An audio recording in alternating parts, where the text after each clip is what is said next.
Hi, welcome to Logic Sync. ഇന്ന് നമ്മളോടൊപ്പം ഉള്ളത് ലോജിക് സ്കൂൾ ഓഫ് മാനേജ്മെൻറ്റ് ഡയറക്ടറാണ് CMA സന്തോഷ് കുമാർ സാറാണ്. സാറൊരു 25 ഇയേഴ്സായിട്ട് ഒരു ടീച്ചറാണ്, ഒരു ഡയറക്ടറാണ് ലോജിക് സ്കൂൾ ഓഫ് മാനേജ്മെൻറ്റ്. അതുപോലെ തന്നെ സാറൊരു മാനേജ്മെൻറ്റ് അക്കൗണ്ടൻറ്റ് കൂടെയാണ്.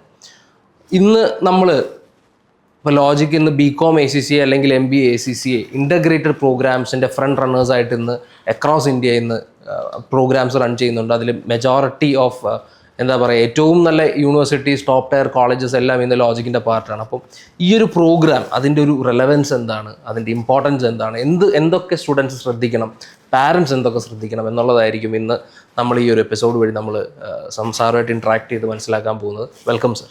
സന്തോഷ് സാറേ, നമ്മൾ ഇതിനു മുമ്പിലത്തെ ഒരു എപ്പിസോഡിൽ നമ്മൾ CMA USA പറ്റിയാണ് നമ്മൾ ഡിസ്കസ് ചെയ്തിരുന്നത്. അപ്പോൾ ഇന്നിപ്പം ACCA പ്രോഗ്രാം, ACCA എന്ന് പറയുമ്പോൾ ഇന്ന് എനിക്ക് തോന്നുന്നു മാർക്കറ്റിൽ ഒരുപാട് വേരിയൻസ് ഉണ്ട് ACCAക്ക്. അപ്പം സാർ എങ്ങനെയാണ് ലോജിക്കിലേക്ക് ACCA പ്രോഗ്രാം ഇൻട്രൊഡ്യൂസ് ചെയ്തത്, അല്ലെങ്കിൽ ഏത് വർഷമാണെന്ന് എന്തെങ്കിലും? ലോജിക്ക് ACCA സ്റ്റാർട്ട് ചെയ്യുന്ന 2016 ഓക്കെ. അന്ന് ACCAയുടെ ഒരു സ്പെഷ്യൽ പ്രോഗ്രാം ഉണ്ടായിരുന്നു, ഡയറക്റ്റ് എന്ന് പറയുന്നൊരു പ്രോഗ്രാം. ആ പ്രോഗ്രാമിലൂടെയാണ് നമ്മൾ സ്റ്റാർട്ട് ചെയ്തത്. പിന്നെ ആ ഒരു കാലഘട്ടത്തിൽ അന്ന് ആ ഫ്ലഡ് 2018 ഫ്ലഡ് വരുന്നു. അങ്ങനെ കുറച്ച് കുട്ടികളുടെ അക്കൗണ്ടിൽ അരിയേഴ്സ് കാണിക്കുന്നു. ആ ഒരു സമയത്ത് കുറച്ച് ബുദ്ധിമുട്ടുകൾ നമ്മൾ ഫേസ് ചെയ്തു. അതിന് ശേഷം ആണ് ലോജിക് ആക്ച്വലി ഡയറക്റ്റ് ACCA പാർട്ട്ണറായി മാറുന്നതും ACCA പ്രോഗ്രാം കൂടുതലായിട്ട് നമ്മൾ ഇമ്പോർട്ടൻസ് കൊടുത്തുകൊണ്ട് സ്റ്റാർട്ട് ചെയ്തത്. സാർ, ഇന്നിപ്പോൾ എനിക്ക് തോന്നുന്നു ലോജിക്ക് ഒരു ഇൻ്റഗ്രേഷൻ പ്രോഗ്രാമിൻ്റെ ഒരു പയണിയേഴ്സാണ്. എനിക്ക് തോന്നുന്നു നമ്മുടെ ഇപ്പോൾ കേരളത്തിലായാലും നമ്മൾ സൗത്ത് ഇന്ത്യ തന്നെ എടുത്തു കഴിഞ്ഞാൽ എനിക്ക് തോന്നുന്നു ആദ്യമായിട്ട് ഒരു ഇൻ്റഗ്രേറ്റഡ് ACCA എന്ന് പറയുന്ന ഒരു കോൺസെപ്റ്റ്, പ്രോപ്പറായിട്ടുള്ളൊരു ഇൻ്റഗ്രേഷൻ പ്രോഗ്രാം എന്ന് പറയുന്നത് മാർക്കറ്റ് ചെയ്ത് തുടങ്ങുന്ന ലോജിക്കാണ്. ആദ്യമായിട്ട് എന്നുള്ള വാക്ക് ഞാൻ ഉപയോഗിക്കുന്നില്ല, പക്ഷെ അതിനകത്ത് പറഞ്ഞ രണ്ടാമത്തെ വാക്ക് പ്രോപ്പറായിട്ടൊരു ഇൻ്റഗ്രേഷൻ എന്ന് പറഞ്ഞു കഴിഞ്ഞാൽ, ഇപ്പം സാധാരണ മാർക്കറ്റിൽ കണ്ടുവരുന്നത് ഈ ഇൻ്റഗ്രേറ്റഡ് പ്രോഗ്രാമിൽ ഈ എക്സംഷനുള്ള പേപ്പേഴ്സ് തൊടാറില്ല. അതെ, എക്സംഷൻ ഇല്ലാത്ത പേപ്പേഴ്സ് പഠിപ്പിക്കുന്ന ഒരു ടെൻഡൻസിയാണ് മാർക്കറ്റിൽ കാണുന്നത്, പൊതുവേ കാണുന്നത്. ആക്ച്വലി അത് പ്രാക്ടിക്കൽ അല്ല. കാരണം ഈ P ലെവലിൽ ഒരു 9 പേപ്പർ എക്സംഷൻ ആണെങ്കിൽ ഈ P ലെവലിൽ ഇവർ എഴുതേണ്ട പേപ്പേഴ്സിൻ്റെ ബേസ് പേപ്പേഴ്സ് എന്ന് പറയുന്നത് നോളജ് ലെവലിലും സ്കിൽ ലെവലിലും ഉണ്ട്. അപ്പം അതിനൊരു പ്രോപ്പറായിട്ട് ബേസ് കൊടുത്തുകൊണ്ട് അതിനകത്ത് കുട്ടികളുടെ ബേസ് ക്ലിയർ ആണെന്ന് എൻഷുർ ചെയ്തുകൊണ്ട് വേണം നമ്മൾ ആക്ച്വലി ഇവരെ P ലെവൽ പേപ്പേഴ്സിലേക്ക് പ്രിപ്പയർ ചെയ്യിപ്പിക്കാൻ. ഓക്കെ. അപ്പം അതുകൊണ്ട് നമ്മൾ ഈ പ്രോഗ്രാം, ഇൻ്റഗ്രേറ്റഡ് പ്രോഗ്രാം ചെയ്യുമ്പോൾ അത് ഏത് യൂണിവേഴ്സിറ്റി ആയിട്ട് നമ്മൾ അല്ലെങ്കിൽ ഏത് കോളേജുമായിട്ട് നമ്മൾ മാപ്പ് ചെയ്യുമ്പോഴാണെങ്കിലും ശരി, ആ നോളജ് ലെവൽ പേപ്പേഴ്സും സ്കിൽ ലെവൽ പേപ്പേഴ്സും കുട്ടികൾ അവർക്ക് വേണ്ട ലെവലിൽ ബേസ് ഉണ്ടെന്ന് എൻഷുർ ചെയ്തുകൊണ്ട്, അവരത് പഠിച്ചിട്ടുണ്ടെന്ന് എൻഷുർ ചെയ്തിട്ടാണ് നമ്മൾ P ലെവൽ പേപ്പറിലേക്ക് പോകുന്നത്. ഓക്കെ. അതുകൊണ്ട് തന്നെ ആ സബ്ജക്റ്റിൽ അവർക്കൊരു ഗ്രിപ്പ് തീർച്ചയായിട്ടും ഉണ്ടാവും P ലെവൽ പേപ്പേഴ്സിലേക്ക് വരുമ്പോൾ. അതുകൊണ്ടാണ് നമ്മുടെ കുട്ടികൾ P ലെവൽ പേപ്പേഴ്സ് ക്വാളിഫൈ ചെയ്ത് പുറത്തേക്ക് വരുന്നത്, ക്ലിയർ ചെയ്ത് വരുന്നത്. അതെ സാർ, അപ്പം ഞാനൊരു എൻ്റെ ഒരു കൺസേൺ എന്നുള്ള രീതിയിൽ, sir as A parent also ഞാൻ അതും കൂടെ വെച്ചിട്ടാണ് ചോദിക്കുന്നത്. ഞാൻ ആദ്യം പറഞ്ഞല്ലോ, ഈ പ്രോഗ്രാമിന് ഇപ്പോൾ ACCA എന്ന പ്രോഗ്രാം പല വേരിയൻസ് ഇപ്പം അവൈലബിൾ ആണ്. ഒരു സ്റ്റുഡൻ്റ് എന്നുള്ള രീതിയിൽ ഒരു +2 പാസ് ഔട്ടായി വരുന്ന ഒരു സ്റ്റുഡൻറ്റ് ACCA ഡ്രീം ചെയ്യുന്ന ഒരാൾ, ആ ഒരു കരിയർ ഡ്രീം ചെയ്യുന്ന ഒരാൾ എങ്ങനെ ഇതിൽ റൈറ്റ് വൺ ചൂസ് ചെയ്യണം? +2 കഴിഞ്ഞ് വരുന്നൊരു കുട്ടി ഇപ്പം Big 4 പോലെയുള്ള കമ്പനീസിൽ, ഇപ്പം അത് Big 4 ഏതെടുത്താലും ശരി, അവർ ജസ്റ്റ് ഒരു ACCA ക്വാളിഫിക്കേഷൻ കൊണ്ട് മാത്രം അവർ പ്ലേസ്ഡ് ആവണമെന്നില്ല. അവരവിടെ നിർബന്ധമായിട്ടൊരു ഗ്രാജുവേഷൻ ആവശ്യപ്പെടുന്നുണ്ട്. ഓക്കെ. ഇപ്പം ഇൻ്റഗ്രേറ്റഡ് പ്രോഗ്രാം ചെയ്യുന്നൊരു കുട്ടിക്ക് ഡിഗ്രിയോടൊപ്പം, അല്ലെങ്കിൽ ഈവൻ ഇൻ കേസ് PG ആണെങ്കിൽ PGയോടൊപ്പം ACCA ക്വാളിഫിക്കേഷനോട് നേടാനുള്ള അവസരമാണ് ഇൻ്റഗ്രേറ്റഡ് പ്രോഗ്രാം എന്ന് പറയുന്നത്. അപ്പം ഇവിടെ ആ ഗ്രാജുവേഷനും അതോടൊപ്പം ഈ പ്രൊഫഷണൽ ക്വാളിഫിക്കേഷനും എൻഷുർ ചെയ്യുന്നത് കൊണ്ട് 3 വർഷം അല്ലെങ്കിൽ 3.5 വർഷം കൊണ്ട് നോർമലി ഇവർ ക്വാളിഫിക്കേഷൻ ഒരു നല്ല കരിയറിന് തുടക്കിടാൻ ഇൻ്റഗ്രേറ്റഡ് പ്രോഗ്രാമിലൂടെ അവർക്ക് സാധിക്കുന്നുണ്ട്. മനസ്സിലായി സാർ. അപ്പം ഈ ഒരു ബാക്കിയുള്ള വേരിയൻസിനെ പറ്റിയിട്ട്, ബാക്കിയുള്ളതൊരു പ്രോപ്പർ ഇൻ്റഗ്രേഷൻ എന്നുള്ള രീതിയിൽ തന്നെയാണോ അതും മൂവ് ചെയ്യുന്നത് സാറിൻ്റെ ഒരു ഇതിൽ? ഈ പറയുന്ന എനിക്ക് തോന്നുന്നു ഇപ്പം സാർ പറഞ്ഞതനുസരിച്ച് നമ്മുടെ ടോപ്പ് യൂണിവേഴ്സിറ്റീസിൻ്റെ സിലബസ് ഇൻ്റഗ്രേഷൻ എന്നുള്ളൊരു ഫോർമാറ്റിലാണ് ലോജിക്ക് ഫോളോ ചെയ്യുന്നത്. അതിൻ്റെ ഒരു ബെനിഫിറ്റ് ഈ ബാക്കിയുള്ള വേരിയൻസിനെ വെച്ച് നോക്കി നമ്മൾ കമ്പയർ ചെയ്യാം. തീർച്ചയായിട്ടും ആക്ച്വലി ഈ ഇൻ്റഗ്രേഷനിലൂടെ നമ്മൾ ആക്ച്വലി ചെയ്യുന്നത് ഏത് യൂണിവേഴ്സിറ്റിയാണോ അല്ലെങ്കിൽ ഏത് ഓട്ടോണമസ് കോളേജാണോ അവരുടെ സിലബസ് എടുത്തിട്ട് ആ സിലബസിൽ ACCA വരുന്ന 7 പേപ്പർ അല്ലെങ്കിൽ 9 പേപ്പർ എക്സാക്ട്ലി നമ്മൾ മാപ്പ് ചെയ്യും. ഓക്കെ. അപ്പോൾ കോളേജിൽ പഠിക്കുന്ന കുട്ടി ബികോമിൻ്റെ സിലബസിലും പിന്നെ അത് കൂടാണ്ട് നമ്മൾ ACCA കവർ ചെയ്യുന്ന കൂട്ടത്തിലും നമ്മളും ഈ സബ്ജക്ട്സ് സത്യം പറഞ്ഞാൽ 2 തവണ പഠിക്കുകയാണ്. ഒരേ കാര്യം ഒരേ സബ്ജക്റ്റ് തന്നെ 2 വട്ടം വരെ ലേൺ ചെയ്യാനുള്ള പോസിബിലിറ്റി അവിടെ ഉണ്ടാകുകയാണ്. അപ്പോൾ ഈ പറയുന്ന സ്കിൽ ലെവലിലെയോ നോളജ് ലെവലിലെയോ ഒരു പേപ്പറിന് ഒരു കോംപ്രമൈസും വരുത്താതെയാണ് അവർ ഈ പേപ്പേഴ്സ് കവർ ചെയ്യുന്നത്. അപ്പം അതിനുശേഷം മിക്കവാറും യൂണിവേഴ്സിറ്റീസിൽ അല്ലെങ്കിൽ കോളേജസിൽ P-level പേപ്പേഴ്സും മാപ്പിഡാണ്. അപ്പോൾ ആ P-level പേപ്പർ ബികോം ലെവലിലും അതേപോലെ തന്നെ ACC എക്സാം പ്രിപ്പയർ ചെയ്യിപ്പിക്കാൻ വേണ്ടി നമ്മൾ 120-150 മണിക്കൂർ ക്ലാസ് എടുത്തുകൊണ്ടാണ് ഇവരെ എക്സാമിന് വേണ്ടി പ്രിപ്പയർഡ് ആക്കുന്നത്. സാർ, അപ്പം എൻ്റെ ഒരു സാർ പറഞ്ഞത് വെച്ചിട്ട് ഞാൻ മനസ്സിലാക്കുന്നത് ഈ ഒരു പ്രോഗ്രാമിനൊരു നോർമൽ ആഡ് ഓൺ കോഴ്സ് എന്നുള്ള രീതിയിൽ അപ്രോച്ച് ചെയ്യുന്നതിനേക്കാൾ എനിക്കൊന്ന് അതിനെ ഒരു ഇൻ്റഗ്രേറ്റഡ് ആഡ് ഓൺ പ്രോഗ്രാം നല്ല പറയേണ്ടത്. ഇത് ഇൻ്റഗ്രേറ്റഡ് ആണ്, കാരണം സിലബസ് മാപ്പ് ചെയ്തിരിക്കുകയാണ്. അതെ, അതാണ് അതിൻ്റെ പ്രോപ്പർ വേ എന്ന് പറയുന്നത്. എക്സാക്ട്ലി. കാരണം നമ്മൾ ആഡ് ഓൺ പ്രോഗ്രാം ചെയ്യുമ്പോഴത്തേക്കും നമുക്ക് കിട്ടുന്ന ക്ലാസ്സുകളിലെ അവേഴ്സിനൊക്കെ റെസ്ട്രിക്ഷൻസ് ഉണ്ട്. അതെ അതെ. ഇത് മാപ്പ് ചെയ്തത് കൊണ്ട് തന്നെ ഈ മൺഡേ ടു ഫ്രൈഡേ അല്ലെങ്കിൽ സാറ്റർഡേ വാട്ടെവർ ഇറ്റ് ഈസ് ആ ഒരു സ്ട്രക്ചറിൽ തന്നെ ബികോമിനോടൊപ്പം പഠിച്ച് ഈ ഒരു കോഴ്സ് കൂടെ കംപ്ലീറ്റ് ചെയ്യാനുള്ള പോസിബിലിറ്റി കുട്ടികൾക്കുണ്ട്. വാല്യൂ ആഡ് പ്രോഗ്രാംസ് വരുമ്പോഴത്തേക്ക് അതിനന്ന് ഇപ്പം 4 മണിക്ക് ശേഷമുള്ള എക്സ്ട്രാ ടൈം അല്ലെങ്കിൽ വീക്കെൻഡിലെ ടൈം എടുത്ത് വേണം ഈ പ്രോഗ്രാം ചെയ്യാൻ വേണ്ടി. ഇവിടെ അത് സംഭവിക്കുന്നില്ല. അപ്പോൾ കുട്ടികൾക്ക് ആ ഒരു ഗ്രാജുവേഷൻ്റെ ടൈമിങ്ങിനുള്ളിൽ തന്നെ ഇത് ലേൺ ചെയ്യാൻ ഈ ACCA മാപ്പ് ചെയ്ത പേപ്പേഴ്സ് ലേൺ ചെയ്യാനുള്ള അവസരം അവിടെ കിട്ടുന്നത്. കാര്യം എനിക്കൊന്ന് സ്റ്റുഡൻസിൻ്റെ ഏറ്റവും വലിയ കൺസേൺ അവർക്ക് ഇത് രണ്ടും. ഇപ്പോൾ ഒരു BCom സ്റ്റുഡൻറ്റ് അവരൊരു കോളേജിലേക്ക് അവർ പഠിക്കുന്ന സമയത്ത് അവർക്ക് അതിൻ്റെ സിലബസ് പഠിക്കണം, ACCA പോലത്തെ ഒരു ഇതാണ് അവരുടെ ഒരു കൺസേൺ. ഇൻ്റഗ്രേറ്റഡ് പ്രോഗ്രാം വരുമ്പോഴത്തേക്കും ഇത് അഡീഷണൽ പേപ്പേഴ്സ് അല്ല, ഇതിലുണ്ട്. ബികോമിൻ്റെ സിലബസിലുള്ള പേപ്പേഴ്സ് തന്നെയാണ്, അല്ലെങ്കിൽ MBAയുടെ സിലബസിലുള്ള പേപ്പേഴ്സ് തന്നെയാണ്. അപ്പോൾ ആ MBAയുടെ പേപ്പർ പഠിക്കുന്ന കൂട്ടത്തിൽ അല്ലെങ്കിൽ ബികോമിൻ്റെ പേപ്പർ പഠിക്കുന്നതിനോടൊപ്പം ACCA കവേർഡാണ് അവിടെ. അവരെ സംബന്ധിച്ച് എക്സ്ട്രാ എഫർട്ട് എന്ന് പറയുന്ന സാധനം അവിടെ വരുന്നില്ല. It is the same subjects. മനസ്സിലായി. എനിക്ക് തോന്നുന്നു സാറിൻ്റെ റീസെൻ്റ് ഒരു നമ്മളുടെ 1-2 റിസൾട്ട് വന്നതിൻ്റെ അകത്തും 1-2 ഇൻ്റഗ്രേറ്റഡ് ബാച്ച് സ്റ്റുഡൻസ് ക്ലിയർ. തീർച്ചയായിട്ടും. നമ്മൾ റീസെൻ്റ്ലി ബികോം ചെന്നൈ യൂണിവേഴ്സിറ്റിയിലെ കുട്ടികൾ ബികോം കംപ്ലീറ്റ് ചെയ്തതിന് തൊട്ട് പറയുക തന്നെ പലരും ACCA കംപ്ലീറ്റഡ് ആണ്, അവർ പ്ലേസ്ഡ് ആണെന്നും. അതെ, എനിക്ക് തോന്നുന്നു അത് ഈ ഒരു അഡ്വാൻറ്റേജ് കൊണ്ടായിരിക്കണം. കാര്യം അവർക്ക് അവരുടെ അക്കാഡമിക്സ് അധികം. അതല്ലെങ്കിൽ എന്താ സംഭവിക്കണേ, ശരിക്കും പറഞ്ഞാൽ ബികോം കംപ്ലീറ്റ് ചെയ്തിട്ട് ACCA ചെയ്യാൻ വരികയാണെങ്കിലും 3 വർഷം ബികോം പ്ലസ് മിനിമം ഒരു 2 വർഷം. അപ്പോൾ ആക്ച്വലി 5 വർഷത്തിന് പകരം 3 അല്ലെങ്കിൽ 3.5 വർഷം കൊണ്ട് അവരോട് കംപ്ലീറ്റ് ചെയ്യുന്നു. ക്ലിയർ ആണ്. അപ്പം സാറ് പറഞ്ഞത് വെച്ചിട്ട് ഒരു സ്റ്റുഡൻറ്റിനെ സംബന്ധിച്ചിടത്തോളം സമയം ലാഭിക്കാൻ പറ്റുന്നു, അതോടൊപ്പം തന്നെ എഫേർട്ടിൻ്റെ കേസിലും കോസ്റ്റും സമയം സേവ് ചെയ്യുന്നു, ക്വാളിഫിക്കേഷൻ നേടിയെടുക്കുന്നു, കോസ്റ്റ് കുറവാണ്, ഈ എല്ലാ ബെനിഫിറ്റ്സ് അവിടെ ഉണ്ടാവും. അതെ. സാറിൻ്റെ ഒരു സാറിപ്പം ചിന്തിക്കുന്ന സമയത്ത് സാറിന് എന്താ തോന്നുന്നു ഈ ഒരു പ്രോഗ്രാം BCom ACCA അല്ലെങ്കിൽ ഇൻ്റഗ്രേറ്റഡ് പ്രോഗ്രാംസ് പൊതുവെ MBA ACCA നമ്മൾ ചെയ്യുന്നുണ്ട്, ഇതിൻ്റെ റെലവൻസ് ഇന്നത്തെ മാർക്കറ്റിൽ എത്രത്തോളം ഉണ്ട് സാർ? കാര്യം അതൊരു വലിയ കൺസേൺ. കാര്യം പലരും ചോദിക്കുന്നത്, ഇപ്പോൾ സാറ് പറഞ്ഞതുപോലെ BComന് ശേഷം പഠിക്കാം, അല്ലെങ്കിൽ ഞാൻ അതിന് ശേഷം എന്തെങ്കിലും ചെയ്തോളാം, വേറെ എന്തെങ്കിലും ഒരു ഷോർട്ട് ടേം പ്രോഗ്രാം എന്തെങ്കിലും ചെയ്ത് താൽക്കാലികമായിട്ട് എവിടെയെങ്കിലും എൻ്റർ ചെയ്യാം എന്നുള്ളൊരു ചിന്താഗതിയാണ് ഇപ്പോഴത്തെ സ്റ്റുഡൻസിന്. പെട്ടെന്നൊരു ജോലിയാണ് എല്ലാവരും എക്സ്പെക്ട് ചെയ്യുന്നത്. അപ്പോൾ ഈ പ്രോഗ്രാം എത്രത്തോളം അതിനെ ഹെൽപ്പ് ചെയ്യും സാർ? ഒന്ന് പല ആംഗിളിൽ നമുക്കിതിനെ ആൻസർ ചെയ്യാൻ പറ്റും. അതിൻ്റെ ഒരു ആംഗിളിൽ ഞാൻ സംസാരിക്കുകയാണെങ്കിൽ, ഇന്ന് ഇന്ത്യ ലോകത്തെ 5ാമത്തെ സാമ്പത്തിക ശക്തിയാണ്. അതെ. ഒരുപാട് ഇൻഡസ്ട്രീസ് വരുന്നു. ഇന്ത്യ ഇന്ന് ലോകത്തെ ഏറ്റവും വലിയ KPO മാർക്കറ്റാണ്. നോളജ് പ്രോസസ് ഔട്ട്സോഴ്സിങ്ങിൽ ഏറ്റവും കൂടുതൽ ഫേംസ് ഉള്ളത്, ഏറ്റവും കൂടുതൽ അവസരങ്ങളുള്ളത് ഇന്ത്യയിലാണ്. ഇതൊക്കെ ഉള്ളപ്പോഴും ഒരു വലിയ ഗ്യാപ്പുടെ മാർക്കറ്റിലുണ്ട്. പുതിയ കണക്കുകൾ കാണിക്കുന്നത്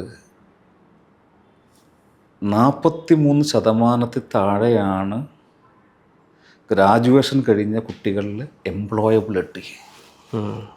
എന്ന് പറഞ്ഞു കഴിഞ്ഞാൽ ഇൻഡസ്ട്രി ഒരു സ്റ്റുഡൻറ്റിൽ നിന്ന് അല്ലെങ്കിൽ ഒരു ഗ്രാജുവേറ്റിൽ നിന്ന് എന്താണോ എക്സ്പെക്റ്റ് ചെയ്യുന്നത് 57% ആൾക്കാരിൽ അത് മിസ്സിങ് ആണ്.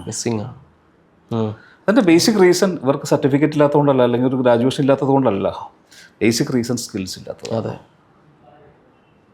അപ്പോൾ ഇത്രയധികം ഇപ്പോൾ വേറൊരു ആംഗിൾ നമ്മൾ നോക്കിക്കഴിഞ്ഞ് കഴിഞ്ഞാൽ ഇന്ത്യയിൽ 65% പോപ്പുലേഷൻ എന്ന് പറയുന്നത് 35 വയസ്സ് താഴെ യൂത്താണ്. ഈ ഗ്ലോബൽ മാർക്കറ്റ് ഇന്ത്യക്ക് മുമ്പിൽ ഓപ്പൺ ആവുന്നതിൻ്റെ ഒരു റീസണും ഈ ഇത്രയധികം എംപ്ലോയ്മെൻറ്റ് ഓപ്പർച്യൂണിറ്റി ഇന്ത്യക്ക് മുമ്പിൽ ഓപ്പൺ ആവുന്നതിൻ്റെ ഒരു റീസണും ആ റേഷ്യോ കണ്ടിട്ടാണ്. ഈ യൂത്ത് അല്ലെങ്കിൽ ഇന്ത്യ ഏറ്റവും യങ്ങസ്റ്റ് കൺട്രി എന്ന് അറിയപ്പെടുന്നത് അല്ലേ? അതെ. അപ്പോൾ അതിൽ തന്നെ 40% 25 അല്ലെങ്കിൽ അത് താഴെ പ്രായമുള്ള ആൾക്കാരാണ് ഇന്ത്യയിൽ. സ്റ്റുഡൻസ്. നമ്മുടെ മുമ്പിൽ ഒരുപാട് ഓപ്പർച്യൂണിറ്റീസ് ഉണ്ട്. പക്ഷേ ആ ഓപ്പർച്യൂണിറ്റിയോടൊപ്പം ഐ ഓപ്പണറായിട്ടുണ്ടാവേണ്ടത് ഒന്നാണ് നമ്മുടെ 43% താഴെയാണ് എംപ്ലോയബിൾ ആയിട്ടുള്ള യൂത്ത് എന്നുള്ളത്, അല്ലെങ്കിൽ ഗ്രാജുവേറ്റ്സ് എന്നുള്ളത്. അപ്പം ആ സ്കില്ലിൽ വരുന്ന ഇൻഡസ്ട്രിയിൽ ഡേ ടു ഡേ ബേസിസിൽ മാറ്റങ്ങൾ സംഭവിച്ചുകൊണ്ടിരിക്കുക. ചേഞ്ചസ് എന്ന് പറയുന്നത് കണ്ടിന്യൂസ് ആയിട്ട് സംഭവിച്ചുകൊണ്ടിരിക്കുക. അപ്പോൾ അവരുടെ എക്സ്പെക്റ്റേഷൻ, അവരുടെ റിക്വയർമെൻറ്റ് മീറ്റ് ചെയ്യുന്ന ക്വാളിഫൈഡ്സിനെ പ്രൊവൈഡ് ചെയ്യേണ്ടത് നമ്മുടെ എഡ്യൂക്കേഷൻ സിസ്റ്റത്തിൻ്റെ റെസ്പോൺസിബിലിറ്റിയാണ്. പക്ഷേ അൺഫോർച്ചുനേറ്റ്ലി പലപ്പോഴും ഇത് സംഭവിക്കുന്നില്ല. ജസ്റ്റ് ഒരു സർട്ടിഫിക്കറ്റുമായിട്ട് പലരും കോർപ്പറേറ്റ്സിനെ അപ്രോച്ച് ചെയ്യുമ്പോൾ അവർക്ക് ഓപ്പർച്യൂണിറ്റി കൊടുക്കാൻ സാധിക്കുന്നില്ല. അപ്പോൾ ഈ മിനിമം സമയത്തിനുള്ളിൽ ഗ്രാജുവേഷനോടൊപ്പം ഒരു പ്രൊഫഷണൽ ക്വാളിഫിക്കേഷൻ ലോജിക്ക് ചെയ്യുമ്പം ആ പ്രൊഫഷണൽ ക്വാളിഫിക്കേഷനോടൊപ്പം ഒരുപാട് സ്കിൽസ് പ്രോഗ്രാംസ്, അതെ, കോർപ്പറേറ്റ് ഇൻറ്റേൺഷിപ്പ് പ്രോഗ്രാം, അതുപോലെ പേഴ്സണാലിറ്റി ട്രെയിനിങ് സെഷൻസ്, അങ്ങനെ പല സെഷൻസൂടെ ആഡ് ചെയ്തുകൊണ്ട് ഇവർ കോർപ്പറേറ്റ്സിൻ്റെ എക്സ്പെക്റ്റേഷൻ മീറ്റ് ചെയ്യുന്നു, ഉറപ്പുവരുത്തു കഴിഞ്ഞാൽ നമ്മളാലാവുന്നതെല്ലാം വിത്തിൻ ദ ലിമിറ്റഡ് ടൈം ചെയ്തുകൊണ്ടാണ് നമ്മൾ ഈ പ്രോഗ്രാംസ് എല്ലാം ഡിസൈൻ ചെയ്തിരിക്കുന്നത്. സാർ പറഞ്ഞതിൽ വളരെ റെലവൻ്റ് ആയിട്ടുള്ളൊരു കാര്യം അത് തന്നെയാണ്. കാര്യം ഇപ്പോൾ സ്റ്റുഡൻസ് മിയർ അക്കാഡമിക്സ് കൊണ്ട് അവർക്ക് എത്താൻ പറ്റുന്നതിൻ്റെ ഒരു ലിമിറ്റ് എപ്പോഴും ഉണ്ട്. അവർക്ക് ഈ പറയുന്ന എക്സ് ഫാക്ടർ അല്ലെങ്കിൽ അവരെ വ്യത്യസ്തമാകാനുള്ള ഫാക്ടേഴ്സ് എന്ന് പറഞ്ഞാൽ അവരുടെ സ്കിൽ സെറ്റാണ്, പ്രസൻറ്റേഷൻ സ്കിൽസ്. അപ്പോൾ ഇതെല്ലാം എനിക്ക് തോന്നുന്നു സാറ് നമ്മൾ നേരത്തെയും പറഞ്ഞിട്ടുള്ളത് പോലെ തന്നെ നമ്മളുടെ അക്കാഡമിക് കറിക്കുലത്തിൽ ഇത് കൊണ്ടുവരുന്നുണ്ട് റെഗുലറായിട്ട്. ഒരു BCom ACCA സ്റ്റുഡൻറ്റ് അല്ലെങ്കിൽ ഒരു ഇൻ്റഗ്രേറ്റഡ് പ്രോഗ്രാമിന് ജോയിൻ ചെയ്ത ഒരു സ്റ്റുഡൻറ്റിനെ സംബന്ധിച്ചിടത്തോളം അവർക്ക് ഒഴിച്ചുകൂടാൻ പറ്റാത്ത സ്കിൽ സെറ്റ് സാറിനെ സംബന്ധിച്ചിടത്തോളം ഒരു MNC ഡെഫിനറ്റ്ലി ഒരു ഗ്ലോബലായിട്ടുള്ള ഒരു വർക്കിംഗ് സ്പേസിലേക്കാണ് പോകുന്നത്. പല കൾച്ചേഴ്സും ഒക്കെ അതിലേക്ക് വരുന്നത്. അപ്പോൾ അവർക്ക് ഒഴിച്ചുകൂടാൻ പറ്റാത്തൊരു സ്കിൽ സെറ്റുകൾ സാറിന് എന്താ തോന്നിയിട്ടുള്ളത്? ഇതിനകത്ത് ഏറ്റവും ഇമ്പോർട്ടൻ്റ് ആയിട്ട് വരുന്നത്, കാരണം ഞാൻ പറഞ്ഞല്ലോ ഇന്നിപ്പോൾ ഇന്ത്യയിൽ ഏറ്റവും കൂടുതൽ KPOs ഉള്ള രാജ്യമാണ് ഇന്ത്യ എന്ന് പറയുന്നത്. അപ്പോൾ എന്താണ് KPOs എന്ന് പറയുന്നത്? പല യൂറോപ്യൻ US പോലെയുള്ള രാജ്യങ്ങളിലെ വലിയ കമ്പനീസ് അവരുടെ നോളജ് പ്രോസസ്സിങ് ഔട്ട്സോഴ്സ് ചെയ്തിരിക്കുകയാണ്. അപ്പോൾ നല്ല ടെക്നിക്കൽ സ്കിൽസ് ആവശ്യമായിട്ടുള്ള, അതേപോലെ തന്നെ നല്ല കമ്മ്യൂണിക്കേഷൻ സ്കിൽ ആവശ്യമായിട്ടുള്ള ജോബുകളാണ് ഇതെല്ലാം. പല അനലിറ്റിക്കൽ ജോബുകൾ ഇതിനകത്ത് കവർ ചെയ്യപ്പെടുന്നുണ്ട്. അതുകൊണ്ട് തന്നെ ഈ ടെക്നിക്കൽ സ്കിൽസ് അത് സബ്ജക്റ്റ് വൈസ് ആവാം, അതേപോലെ ഇന്നത്തെ ആർട്ടിഫിഷ്യൽ ഇൻ്റലിജൻസിൻ്റെ കാലമാണത്. അപ്പോൾ അതുകൊണ്ട് ആ ടെക്നോളജിക്കൽ അഡ്വാൻസ്മെൻറ്റ്സ് നമ്മൾ ഫെമിലിയർ ആയിരിക്കണം. അതോടൊപ്പം തന്നെ നല്ല കമ്മ്യൂണിക്കേഷൻ സ്കില്ല്. പിന്നെ പഴയ കാലഘട്ടമൊന്നുമല്ല, പഴയ കണക്കപ്പിള്ളമാരുടെ കാലഘട്ടമൊന്നുമല്ല. ഇന്നത്തെ ചാർട്ടേഡ് അക്കൗണ്ടൻസും കോസ്റ്റ് അക്കൗണ്ടൻസും അല്ലെങ്കിൽ ഏത് അക്കൗണ്ടൻസ് ആയിക്കോട്ടെ, അവർ ഫ്യൂച്ചർ മാനേജേഴ്സുമാണ്. അപ്പം അതുകൊണ്ട് തന്നെ ആ ഒരു ലീഡർഷിപ്പ് പേഴ്സണാലിറ്റി സ്കിൽസും ഇവർക്ക് ഉണ്ടായിരിക്കണം. അപ്പോൾ ആ ഫ്യൂച്ചർ മാനേജേഴ്സ് അല്ലെങ്കിൽ ഫ്യൂച്ചർ ലീഡേഴ്സിന് ആവശ്യമായിട്ടുള്ള എല്ലാ സ്കില്ലുകളും, അത് ടെക്നിക്കലാവാം, കമ്മ്യൂണിക്കേഷൻ വൈസ് ആവാം, ലീഡർഷിപ്പ് സ്കിൽസ് ആവാം, ഇതൊക്കെ ഉണ്ടെങ്കിലേ കോർപ്പറേറ്റ്സിൽ അല്ലെങ്കിൽ കരിയറിൽ നമുക്ക് കരിയർ സക്സസ്ഫുൾ ആക്കാൻ പറ്റുള്ളൂ. സാർ ഞാൻ റീസെൻ്റ്ലി നമ്മളുടെ ഒരു സ്റ്റുഡൻറ്റിൻ്റെ ഒരു ഫീഡ്ബാക്ക് എടുത്തപ്പോൾ സാർ ഇപ്പോൾ പറഞ്ഞ സ്കിൽ സെറ്റ് ഇമ്പ്രൂവ് ചെയ്യാനായിട്ട് ലോജിക്കിലൊരു CIP പ്രോഗ്രാമിൻ്റെ കുട്ടി അത് വളരെ സ്ട്രെസ് ചെയ്തത് പറയുന്നുണ്ട്, അതിൻ്റെ ഒരു ഇമ്പോർട്ടൻസ് എത്രത്തോളം ഉണ്ടെന്ന്. ഈ ഒരു പ്രോഗ്രാം എങ്ങനെയാണ് സാർ, അത് എങ്ങനെയാണ് സ്റ്റുഡൻറ്റിനെ അവരെ ഒന്ന് ഇമ്പ്രൂവ് ചെയ്യാനായിട്ട് എങ്ങനെയാണ് അത് ഹെൽപ്പ് ചെയ്യുന്നത്? ആ പ്രോഗ്രാം എന്താണ്? ആക്ച്വലി ഇപ്പം ഇന്ത്യൻ പ്രൊഫഷണൽ കോഴ്സുകൾ, ചാർട്ടേഡ് അക്കൗണ്ടൻസി ആയിക്കോട്ടെ, കോസ്റ്റ് അക്കൗണ്ടൻസി ആയിക്കോട്ടെ, ഈവൻ കമ്പനി സെക്രട്ടറിഷിപ്പ് ആയിക്കോട്ടെ, നമ്മളിത് ചെയ്യുമ്പോൾ ഇൻ ബിറ്റ്വീൻ ആർട്ടിക്കിൾഷിപ്പ് അല്ലെങ്കിൽ ഇൻറ്റേൺഷിപ്പ് ചെയ്യുന്നുണ്ട്. അപ്പോൾ അതുകൂടെ കംപ്ലീറ്റ് ആവുന്ന കുട്ടിക്ക് ഇതിൻ്റെ ഫൈനൽ സ്റ്റേജ് എക്സാമിനേഷൻ എഴുതാൻ പറ്റാറുള്ളൂ.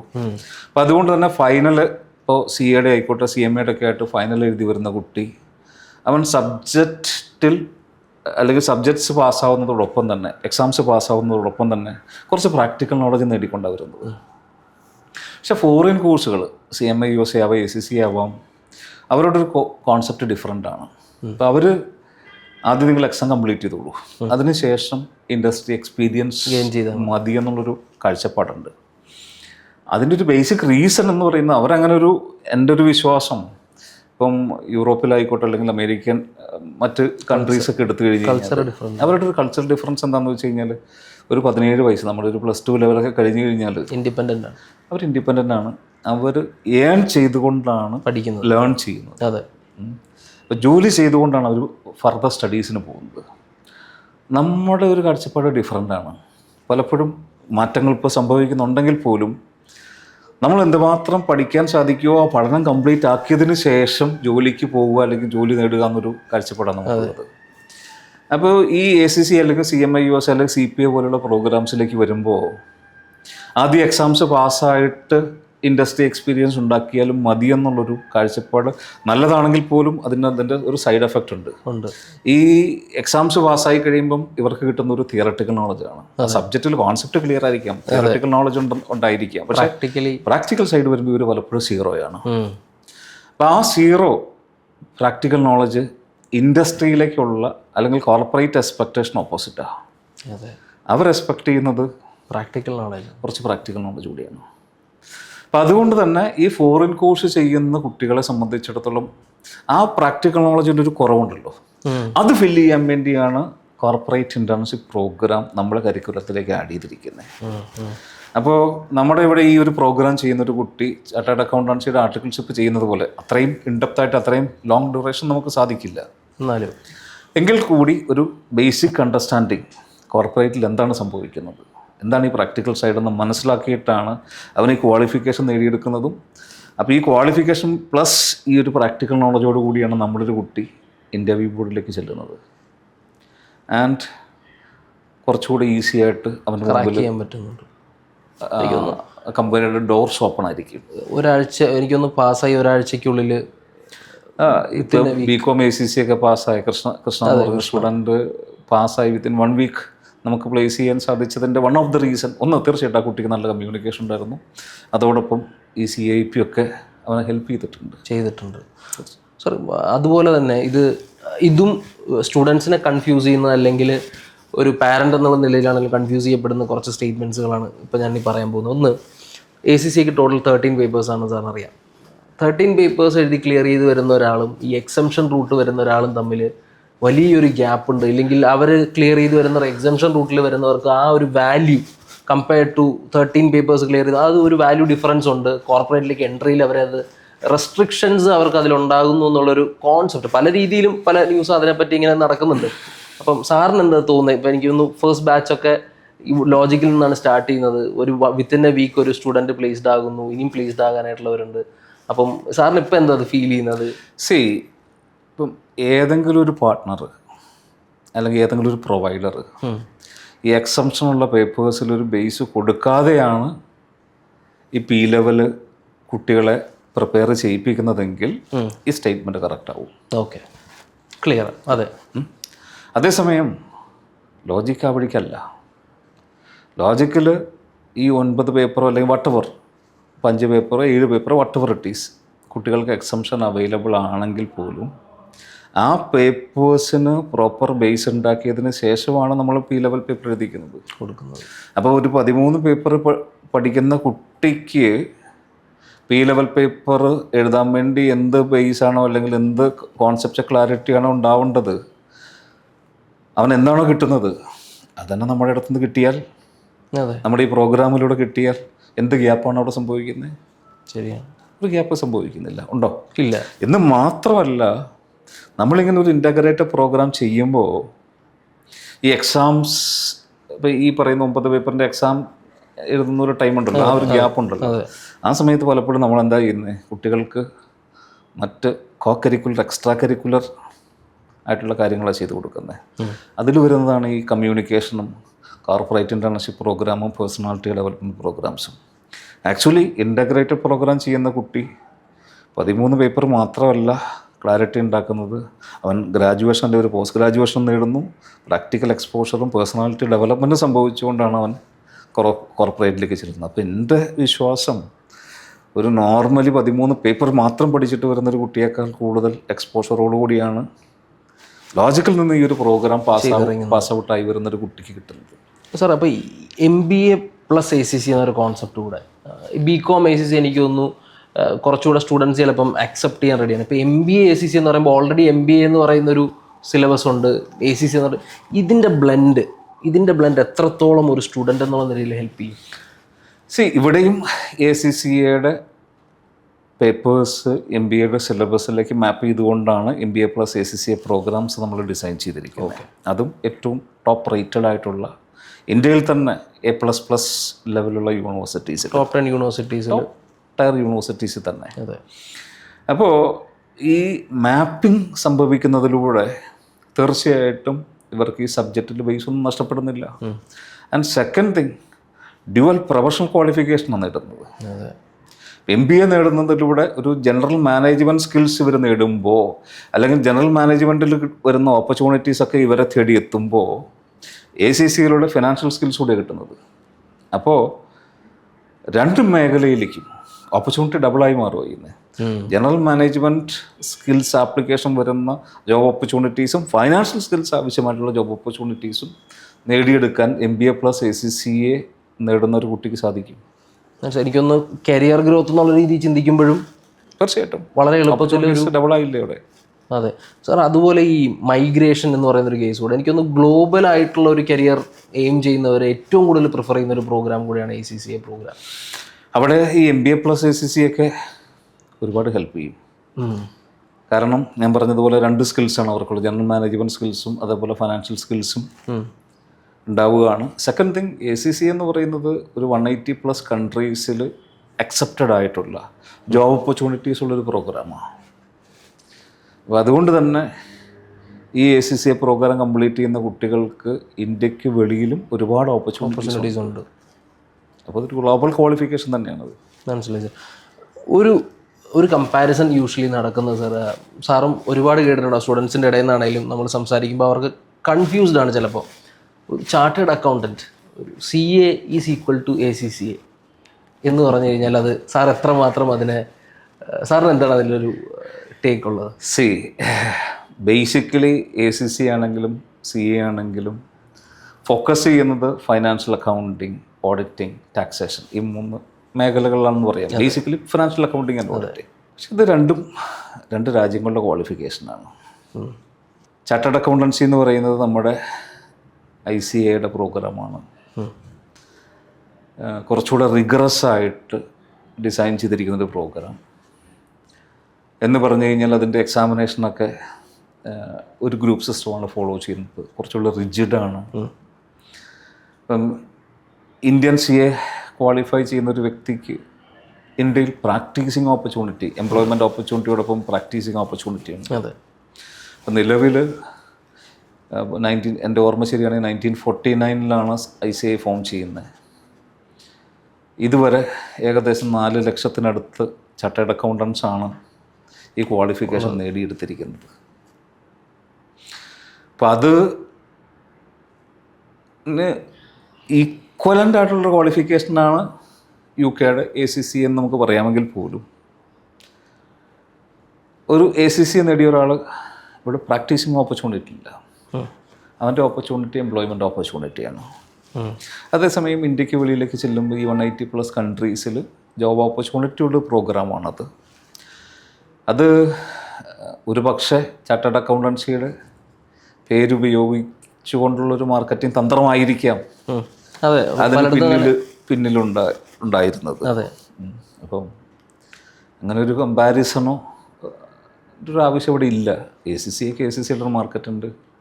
അവിടെ എക്സാംസ് ഫ്ലെക്സിബിളാണ്, പേപ്പർ വൈസാണ്. അത് ചൂസ് ചെയ്യുന്ന കുട്ടികൾ ആ ഒരു കുറച്ച് ഫ്ലെക്സിബിലിറ്റി ആഗ്രഹിക്കുന്നവരായിരിക്കും. പേപ്പർ വൈസ് എക്സാം എഴുതാൻ ആഗ്രഹിക്കുന്നവരായിരിക്കും. ഒരു ഇൻ്റർനാഷണൽ ഓപ്പർച്യൂണിറ്റി തേടി പോകുന്നവരായിരിക്കാം. അതേസമയം ഒരു ഗവൺമെൻറ് സെക്ടറിലോ അല്ലെങ്കിൽ പ്രാക്ടീസിങ് ഓപ്പർച്യൂണിറ്റിയോ ഇന്ത്യയിൽ തന്നെ സ്റ്റിക്ക് ഓൺ ചെയ്യണം എന്നുള്ള മെൻറ്റാലിറ്റിയോടുകൂടി എക്സാമിനേഷൻ ഗ്രൂപ്പ് സിസ്റ്റം എഴുതാൻ തയ്യാറായിട്ട് വരുന്ന കുട്ടികളാണ് ചാർട്ടേഡ് അക്കൗണ്ടൻസിയിലുള്ളത്. പോകുന്നത് ഇതൊക്കെ ചില മാർക്കറ്റിംഗ് തന്ത്രങ്ങളാണ്, സ്ട്രാറ്റജീസാണ് സാർ. അതുപോലെ നമ്മുടെ ഇപ്പോൾ ഒരു BCom അല്ലെങ്കിൽ ഒരു BBA സ്റ്റാൻഡ് അലോൺ ആയിട്ട് എടുക്കുന്ന ഒരുപാട് ഇപ്പോഴും സാർ നമ്മൾ ഇത്രയൊക്കെ നമ്മൾ ഇതിനെ പറ്റിയിട്ട് ഈ കോഴ്സിനെ പറ്റി അവയർനെസ് കൊടുക്കുമ്പോഴും ഞാൻ BCom സ്റ്റാൻഡ് അലോൺ ആയിട്ട് എടുക്കാം, BBA സ്റ്റാൻഡ് അലോൺ ആയിട്ട് എടുക്കാം, ഞാൻ ഒരു ജോലിയിൽ പ്രവേശിക്കാം എന്നുള്ള രീതിയിൽ ചിന്തിക്കുന്ന ആൾക്കാരുകളുണ്ട്. ഒരു നോർമൽ ഗ്രാജുവേഷൻ BCom ആയിക്കോട്ടെ, BBA ആയിക്കോട്ടെ, അല്ലെങ്കിൽ ഏത് ഗ്രാജുവേഷനും ആയിക്കോട്ടെ, ഇതിൻ്റെ ഇന്നത്തെ സ്കോപ്പ് എത്രത്തോളം ഉണ്ട് സാർ? ഇപ്പം ഞാനൊരു സിമ്പിൾ എക്സാമ്പിൾ പറഞ്ഞു കഴിഞ്ഞാൽ, നമ്മളൊരു ഹോസ്പിറ്റലിൽ ചെന്നു, എമർജൻസി വൈകിട്ടാണ് ചെല്ലുന്നത് അല്ലെങ്കിൽ രാത്രിയിലാണ്, പെട്ടെന്ന് നമുക്കൊരു വയ്യായിക തലവേദന, നമ്മൾ ഇന്ന് എമർജൻസിയിലാണ്. അതെ, അവിടെ ആരാ നമ്മളെ ജൂനിയർ ഡോക്ടറായിരിക്കും. ജൂനിയർ ഡോക്ടർ അതാണ് അദ്ദേഹത്തിൻ്റെ ക്വാളിഫിക്കേഷൻ. അതെ, MBBS. അതെ. ഞാൻ ഈ എൻ്റെ ഒരു അറിവനുസരിച്ച് ഇപ്പം മെറിറ്റിലല്ല ഡൊണേഷനൊക്കെ കൊടുത്താണ് ഈ സീറ്റ് നേടുന്നതെങ്കിൽ 1 കോടിക്കൊക്കെ മേളിലാണ് ചാർജ് തരാൻ പോകുന്നത് ഇവർ കൊടുക്കുന്ന പേയ്മെൻ്റ് അല്ലേ, അല്ലെങ്കിൽ ഇവരുടെ ഇൻവെസ്റ്റ്മെൻ്റ് എന്ന് നമുക്ക് പറയാം കോമേഴ്സ് ടൈംസ്. ഞാൻ കേട്ടതനുസരിച്ചൊക്കെ ഈ പലരും പെർ ഡേ റെമ്യൂണറേഷൻ വാങ്ങുന്നവരാണ്. കിട്ടുന്നത് എത്രയാണെന്ന് ഞാൻ പറയുന്നില്ല അവിടെ. അതേസമയം ഒരു MD ആണെങ്കിൽ, സ്പെഷ്യലൈസ്ഡ് സ്കില്ലുള്ള ഒരാളാണെങ്കിൽ, his earnings, his reputation, his expertise is much higher അല്ലേ? ഷുവർ, ഉറപ്പായിട്ടും. നമ്മൾ ഡേ ടു ഡേ ലൈഫിൽ കാണുന്നത് കൊണ്ടാണ് ഞാൻ ആ ഒരു എക്സാമ്പിൾ വെച്ചത്. അതെ, അതെ. അപ്പം അതേപോലെ തന്നെ ഒരു ഗ്രാജുവേഷൻ എന്ന് പറയുന്നത് it is a general qualification, it is a general ഏണിങ്. അപ്പോൾ തീർച്ചയായിട്ടും അവൻ്റെ ഏണിങ്സിന് ഒരുപാട് ലിമിറ്റേഷൻ ഉണ്ട്. അതേസമയം ഒരു പ്രൊഫഷണൽ ക്വാളിഫിക്കേഷൻ, ഈ ഗ്രാജുവേഷന് ശേഷം അല്ലെങ്കിൽ അതിനോടൊപ്പം ഒരു പ്രൊഫഷണൽ ക്വാളിഫിക്കേഷൻ നേടിയെടുക്കുന്ന ഒരാൾ അവനൊരു സ്പെഷ്യലിസ്റ്റാണ്. ഒരു CMA ആണെങ്കിൽ he is a specialist in management accounting and financial management. ഒരു ചാർട്ടേഡ് അക്കൗണ്ടൻസി അല്ലെങ്കിൽ ACCA അല്ലെങ്കിൽ CPA ചെയ്യുന്ന ആൾ, he is a specialist in financial accounting and auditing. അപ്പോൾ സ്പെഷ്യലിസ്റ്റുകൾ വരുമ്പോൾ ജനറൽ ക്വാളിഫിക്കേഷൻ ഉള്ളവരെക്കാൾ 8 times 10 times 5 times earnings power കൂടുതൽ അല്ലേ? അതെ. അപ്പോൾ തീർച്ചയായിട്ടും നിങ്ങൾക്ക് ഗ്രാജുവേഷൻ ആവശ്യമുണ്ട്. ഗ്രാജുവേഷൻ ഉള്ളത് തീർച്ചയായിട്ടും നല്ലതാണ്. പക്ഷേ അതോടൊപ്പം ഇതുപോലെയുള്ള ഒരു സ്പെഷ്യലൈസ്ഡ് പ്രോഗ്രാം കൂടി നേടിയെടുക്കുമ്പോഴാണ് ആക്ച്വലി നിങ്ങൾ യൂസ്ഫുൾ ആവുന്നത് ഇൻഡസ്ട്രിയിൽ. അതുകൊണ്ടാണ് ഞാൻ ആദ്യമേ ആ സെൻറ്റൻസ് പറഞ്ഞത്. ഒരു ജനറൽ ഗ്രാജുവേഷൻ കഴിഞ്ഞ ഒരാൾ അവരുടെ എംപ്ലോയ്മെൻറ്റ് ഓപ്പർച്യൂണിറ്റി അല്ലെങ്കിൽ എംപ്ലോയബിൾ ആയിട്ടുള്ള പെർസെൻറ്റേജ് എന്ന് പറയുന്നത് 43 ആണെങ്കിൽ 57% ആൾക്കാർ എംപ്ലോയബിൾ അല്ലെന്ന് പറയില്ല. റീസൺ എന്താ? ഇൻഡസ്ട്രിയുടെ എക്സ്പെക്റ്റേഷൻ മീറ്റ് ചെയ്യുന്നില്ല. ഇൻഡസ്ട്രിയുടെ എക്സ്പെക്റ്റേഷൻ എന്ന് പറയുന്നത് ഈ സ്പെഷ്യലൈസ്ഡ് നോളജ് ഉള്ളവരെയാണ്. ഇപ്പം നമ്മൾ നോക്കിക്കഴിഞ്ഞാൽ ഒരുപാട് പ്രോഗ്രാംസ് ഉണ്ട് അല്ലേ? അതെ. ഇപ്പോൾ ടാക്സിൽ എക്സ്പെർട്ട് ആയിട്ടുള്ള ആൾക്കാർ, എൻറോൾഡ് ഏജൻറ്റ്സ്, അതെ. ഈ ഔട്ട്സോഴ്സിങ് കമ്പനീസിൽ എക്സ്പെർട്ട് ആയിട്ടുള്ളവർ, CIAP, മാനേജ്മെൻറ്റ് അക്കൗണ്ടിങ്ങിൽ എക്സ്പെർട്ട് ആയിട്ടുള്ള ആൾക്കാർ, CMAക്കാർ, ലോസിൽ എക്സ്പെർട്ട് ആയിട്ടുള്ള ആൾക്കാർ, കമ്പനി സെക്രട്ടറീസ്, ഓഡിറ്റിങ്ങിലും ഫിനാൻഷ്യൽ അക്കൗണ്ടിങ്ങിൽ എക്സ്പെർട്ട് ആയിട്ടുള്ളവർ, ചാർട്ടേഡ് അക്കൗണ്ടൻസ്, പിന്നെ CFA ഫിനാൻഷ്യൽ CFAക്കാർ, ഇൻവെസ്റ്റ്മെൻറ്റ് ഏരിയയിൽ എക്സ്പെർട്ട് ബാങ്കിങ് കാര്യങ്ങൾ വരുമ്പോൾ. അതെ. അപ്പോൾ ഓരോ മേഖലയിലും സ്പെഷ്യലിസ്റ്റ് ആയിട്ടുള്ള ആളുകൾ വരുമ്പോൾ തീർച്ചയായിട്ടും അവസരം ആരുടെ മുമ്പിലായിരിക്കും തുറക്കുന്നത്? തീർച്ചയായിട്ടും സ്പെഷ്യലിസ്റ്റ് അവരെയാണ് കമ്പനീസ് എക്സ്പെക്ട് ചെയ്യുന്നത് അവരുടെ റെസ്പെക്റ്റീവ് റോളുകളിൽ. തീർച്ചയായിട്ടും ഗ്രാജുവേഷൻ ആവശ്യമുണ്ടെങ്കിൽ പോലും അതോടൊപ്പം ഈ ഒരു ക്വാളിഫിക്കേഷൻസ്, നിങ്ങൾക്ക് സ്യൂട്ടബിൾ ആയിട്ടുള്ള ക്വാളിഫിക്കേഷൻ നിങ്ങൾ നേടിയെടുക്കുമ്പോഴാണ് കരിയറിൽ നമ്മൾ സക്സസ്ഫുള്ളായി മാറാൻ പോകുന്നത്. സാർ, ഇന്ന് ഇപ്പം സാറ് പറഞ്ഞ 2016 നമ്മൾ ACCA സ്റ്റാർട്ട് ചെയ്യുന്നു. ഇന്നിപ്പോൾ എത്തി നിൽക്കുമ്പോൾ എനിക്ക് തോന്നുന്നു സൗത്ത് ഇന്ത്യയിൽ നോക്കിക്കഴിഞ്ഞാൽ, സൗത്ത് ഇന്ത്യയിൽ സ്പെസിഫിക്കലി എടുത്തു കഴിഞ്ഞാൽ ഒട്ടുമിക്ക പ്രോമിനൻറ്റ് കോളേജസ് അല്ലെങ്കിൽ യൂണിവേഴ്സിറ്റീസ് ഇതെല്ലാം ഇന്ന് ലോജിക്കിൻ്റെ പാർട്ട്ണറാണ്. ഈ ക്വാളിറ്റി, സാറ് പറഞ്ഞ ഈ ഒരു ക്വാളിറ്റി ഇൻ ഡെലിവറി എല്ലാ കാര്യങ്ങളും, അവരെ സ്കിൽ സെറ്റിനെ അവരെ എക്യുപ്പ് ചെയ്യുക, അവരൊരു കോർപ്പറേറ്റ് റെഡി ആക്കുക എന്നുള്ളൊരു കോൺസെപ്റ്റ് അതിൻ്റെ ബിഹൈൻഡിലുണ്ടാവും. ഡെഫിനറ്റ്ലി അതായിരിക്കും കോളേജസിനെയും യൂണിവേഴ്സിറ്റീസിനെയും നമ്മളൊരു പാർട്ട്ണർ ആവാൻ വേണ്ടിയിട്ട് അവരെ എൻകറേജ് ചെയ്യുന്ന ഒരു ഫാക്ടർ. സാർ ഇന്ന് നോക്കുമ്പോൾ ഈ ഒരു പൊസിഷനിൽ എത്തി നിൽക്കുമ്പോൾ സാറിന് എന്താ ഇപ്പോൾ തോന്നുന്നത്? ഈ ഒരു പക്ഷേ അത് ആ മാർക്കറ്റിൽ ഇൻ്റഗ്രേഷന് ലീഡർഷിപ്പ് എടുത്തുകൊണ്ട് നമ്മൾ എടുത്തൊരു ഇനിഷ്യേറ്റീവാണത്. ഗ്രാജുവേഷനോടൊപ്പം തന്നെ പ്രൊഫഷണൽ ക്വാളിഫിക്കേഷൻ കുട്ടികൾക്ക് നേടിക്കൊടുക്കാൻ അവർക്കൊരു അവസരം ഉണ്ടാക്കാൻ വേണ്ടിയാണ് നമ്മൾ ആക്ച്വലി ആ ഒരു പ്രോസസ്സിലേക്ക് മാറിയത്. ഇന്ന് ഏകദേശം ഒരു 20ഓളം യൂണിവേഴ്സിറ്റീസും കോളേജസും ഇൻ്റഗ്രേറ്റഡ് പ്രോഗ്രാം വഴി ലോജിക്കുമായിട്ട് അസോസിയേറ്റ് ചെയ്യുന്നുണ്ട്. അതും വളരെ പ്രോമിനൻ്റ് ആയിട്ടുള്ള യൂണിവേഴ്സിറ്റീസും കോളേജസ്. തീർച്ചയായിട്ടും നമുക്ക് സന്തോഷമുണ്ട്. പല കോളേജസ് ഇനി വരാൻ പോകുന്ന വർഷങ്ങളിലും ഒരുപാട് കോളേജസിൽ നിന്ന് 3 ഇയേഴ്സ് കൊണ്ട് അല്ലെങ്കിൽ MBAയോടൊപ്പം 2 ഇയേഴ്സ് കൊണ്ട് ACCA ഗ്രാജുവേഷൻ പ്രോഗ്രാമിനോടൊപ്പം അല്ലെങ്കിൽ പോസ്റ്റ് ഗ്രാജുവേഷൻ പ്രോഗ്രാമിനോടൊപ്പം ACCA അല്ലെങ്കിൽ CMA USA അല്ലെങ്കിൽ CIAP നേടിക്കൊണ്ടായിരിക്കും കുട്ടിയുടെ പുറത്തേക്ക് വരുന്നത്. മനസ്സിലായി സാർ. ഇപ്പം ഒരു കോളേജ്, ഇപ്പം ഫോർ എക്സാമ്പിൾ ഈ ഒരു ഇൻ്റഗ്രേറ്റഡ് അല്ലെങ്കിൽ ഇങ്ങനത്തെ കോഴ്സുകളെ എക്വിപ്പ് ചെയ്യണമെന്ന് ആഗ്രഹിക്കുന്ന കോളേജസ് അല്ലെങ്കിൽ യൂണിവേഴ്സിറ്റീസും ഉണ്ടാവും. അവരും ശ്രദ്ധിക്കേണ്ട എന്തെങ്കിലും സാറിൻ്റെ ഭാഗത്തുനിന്നുണ്ടോ? ഇങ്ങനൊരു പ്രോഗ്രാം സ്റ്റാർട്ട് ചെയ്യണം എന്ന് ഇൻറ്റൻഷൻ എനിക്ക് തോന്നുന്നു ഈ ഒരു സമയത്ത് എന്തായാലും ഇപ്പോഴത്തെ ഒരു കണ്ടീഷൻ വെച്ചിട്ട് എല്ലാവർക്കും എംപ്ലോയബിലിറ്റി സാർ പറഞ്ഞ വലിയൊരു കൺസേൺ ആണ്. അപ്പോൾ കോളേജസ് അല്ലെങ്കിൽ എല്ലാവരും റെഡിയാണ് ഇങ്ങനത്തെ കോഴ്സസിനെ അക്സെപ്റ്റ് ചെയ്യാനായിട്ട് അവരുടെ സ്റ്റുഡൻസിന് കൊടുക്കണമെന്നുള്ളത്. ഈ ഒരു സമയത്ത് ഒരു കോഴ്സ് ഇൻട്രൊഡ്യൂസ് ചെയ്യുമ്പോൾ കോളേജ് എന്നുള്ള രീതിയിൽ അല്ലെങ്കിൽ ഒരു എഡ്യൂക്കേഷൻ ഇൻസ്റ്റിറ്റ്യൂഷൻ എന്നുള്ള എന്തൊക്കെയായിരിക്കും ശ്രദ്ധിക്കേണ്ടത്? ഒരു ഇൻ്റഗ്രേഷൻ ചെയ്യുന്ന കോളേജ് അല്ലെങ്കിൽ യൂണിവേഴ്സിറ്റി ആക്ച്വലി അവരുടെ പോസിബിലിറ്റി ഒരുപാട് കൂടുതലാണ് ഇവിടെ. ഒരു നോർമൽ ഗ്രാജുവേഷൻ ചെയ്യുന്ന കോളേജിനേക്കാൾ ഒരുപാട് റെപ്യൂട്ടേഷൻ കൂടുതൽ. കാരണം ഈ കോളേജിൽ ഈ ഇൻ്റഗ്രേറ്റഡ് പ്രോഗ്രാം ചെയ്യുന്ന ഒരു കോളേജിൽ പഠിച്ചിറങ്ങുന്ന കുട്ടി ഒരു നോർമൽ ഗ്രാജുവേഷൻ മാത്രമല്ല നേടുന്നത്, അവന് അതോടൊപ്പം ഒരു പ്രൊഫഷണൽ ക്വാളിഫിക്കേഷൻ കൂടെ നേടിയെടുക്കുക. അപ്പോൾ ഒന്ന് ഓട്ടോമാറ്റിക്കലി ആ കോളേജിൻ്റെ റെപ്യൂട്ടേഷൻ കൂടുകയാണ് അവിടെ ചെയ്യുന്നത്. രണ്ടാമതായിട്ട് ഇത് ചെയ്യുമ്പോൾ കുറച്ച് കാര്യങ്ങൾ ശ്രദ്ധിക്കേണ്ടത്, ഒന്ന് ഒരു നോർമൽ ഗ്രാജുവേഷൻ ചെയ്യുമ്പോൾ കൊടുക്കുന്നൊരു സീരിയസ്നെസ് ആയിരിക്കരുത് പ്രൊഫഷണൽ ക്വാളിഫിക്കേഷൻ ചെയ്യുമ്പോൾ ചെയ്യേണ്ടത്.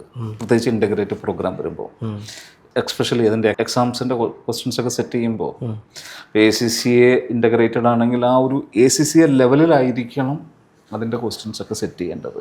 അതേപോലെ തന്നെ ഇപ്പം ഈ 3 വർഷം കഴിഞ്ഞ് അല്ലെങ്കിൽ 3-3.5 വർഷം കഴിയുമ്പോഴത്തേക്കും BCom + ACCA ചെയ്ത് പുറത്തേക്ക് ഇറങ്ങുന്ന ഒരു കുട്ടി പോകേണ്ടത് കോർപ്പറേറ്റിലേക്കാണ്. അപ്പോൾ ആ കോർപ്പറേറ്റ് എക്സ്പെക്ട് ചെയ്യുന്ന കുറച്ച് സ്കിൽസ് ഉണ്ടല്ലോ, നമ്മൾ ഓൾറെഡി സംസാരിച്ചതാണ്.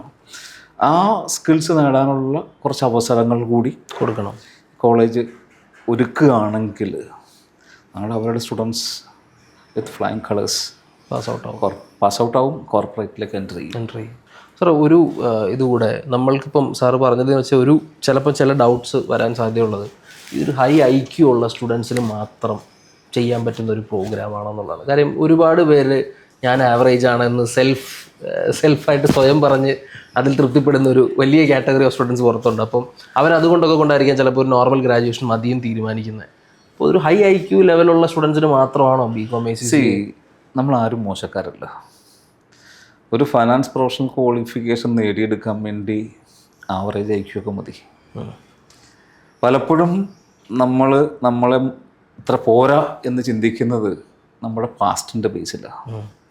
എന്താ പാസ്റ്റിൻ്റെ ബേസ് എന്ന് ഞാൻ പറയാനുള്ള റീസൺ, നമ്മൾ ചെറിയ ക്ലാസ്സുകളിലും പഠിച്ചു വന്നിരിക്കുന്ന രീതി പലപ്പോഴും എക്സാമിനേഷൻ ഒരാഴ്ച 2 ആഴ്ച ബുക്ക് തുറക്കും, പഠിക്കും, എക്സാം പാസ്സായി വരും.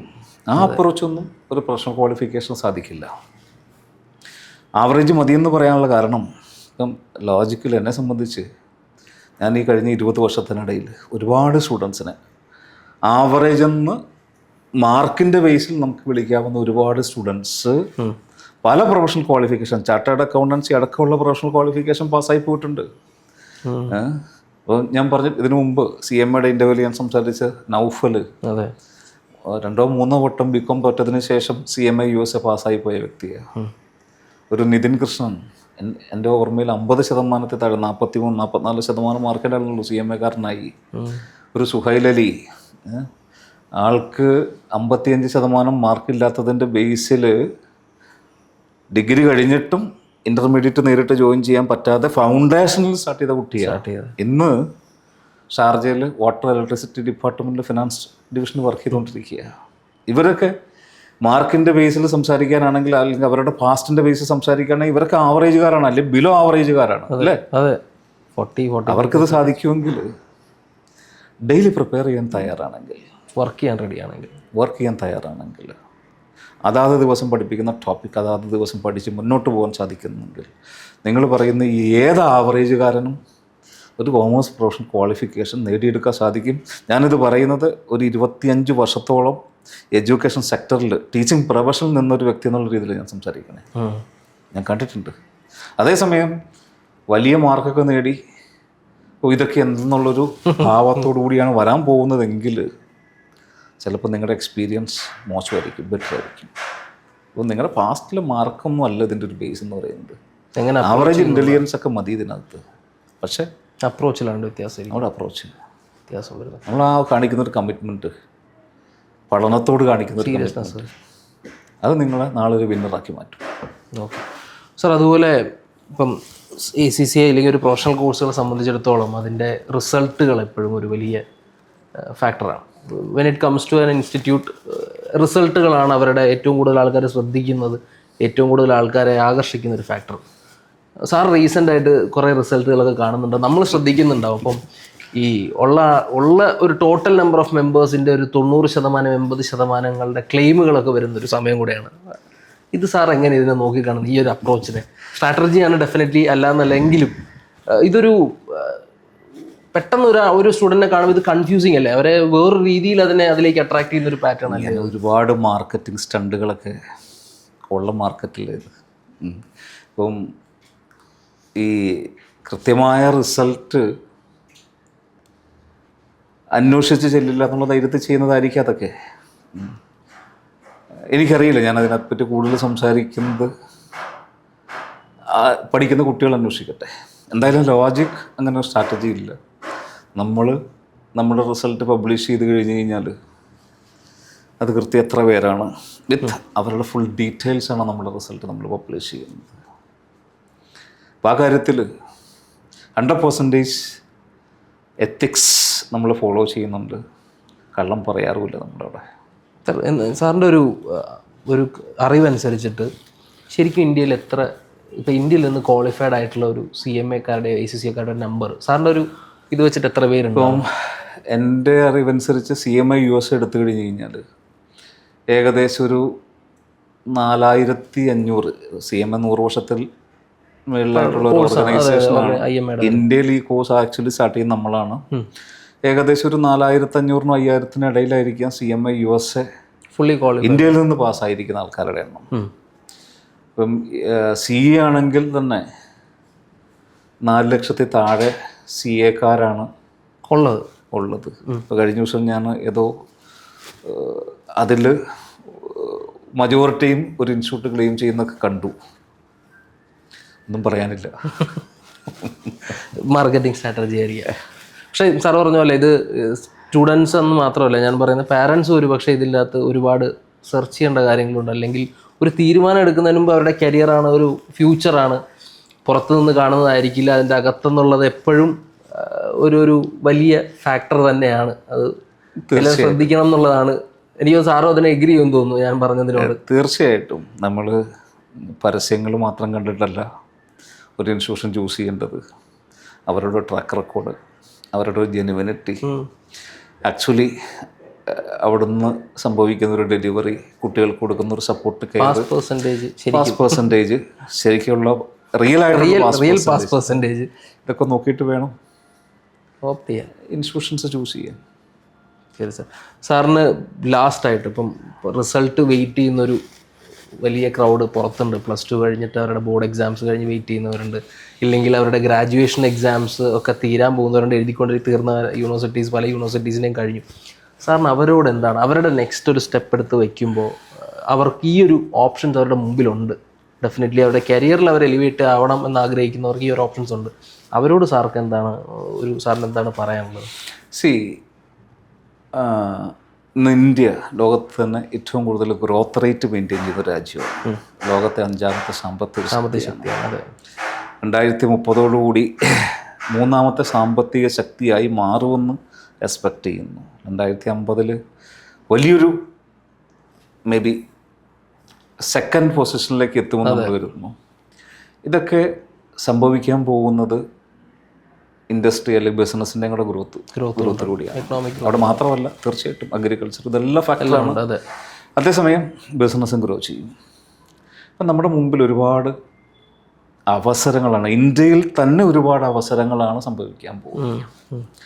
ഈ അവസരങ്ങൾ നമുക്ക് യൂട്ടിലൈസ് ചെയ്യണമെങ്കിൽ റൈറ്റ് ക്വാളിഫിക്കേഷൻസും റൈറ്റ് സ്കിൽസും നമുക്ക് ആവശ്യമാണ്. ഇപ്പം മുമ്പേ പറഞ്ഞതുപോലെ ജസ്റ്റ് ഒരു സർട്ടിഫിക്കറ്റ്, ഞാനൊക്കെ പഠിക്കുന്ന ഒരു കാലഘട്ടത്തിൽ നല്ല മാർക്കുണ്ടെങ്കിൽ ജോലി കിട്ടുന്ന ഒരു കാലഘട്ടമായിരുന്നു. ഇന്നതല്ല. ഈ ഒരു സർട്ടിഫിക്കറ്റ് എന്ന് പറയുന്നത്, ഒരു ക്വാളിഫിക്കേഷൻ എന്ന് പറയുന്നത് ഒരു ഇൻ്റർവ്യൂ കോള് കിട്ടാൻ മാത്രമുള്ള എലിജിബിലിറ്റിയാണ്. അപ്പോൾ നല്ല ക്വാളിഫിക്കേഷൻസ് നേടിയെടുക്കുക, നല്ല ക്വാളിഫിക്കേഷൻസിനോടൊപ്പം ഇൻഡസ്ട്രി എക്സ്പെക്റ്റ് ചെയ്യുന്ന സ്കിൽസ്, നമുക്ക് ഓരോരുത്തർക്കും ഓരോ ഇൻട്രസ്റ്റ് ഏരിയാസ് ഉണ്ടാവും. അത് നമ്മുടെ ഇൻട്രസ്റ്റ് ഉള്ള ഏരിയയിൽ തന്നെ ഏറ്റവും സ്യൂട്ടബിൾ ആയിട്ടുള്ള കോഴ്സ് നമ്മൾ തിരഞ്ഞെടുക്കുക, ക്വാളിഫിക്കേഷൻ നേടിയെടുക്കുക.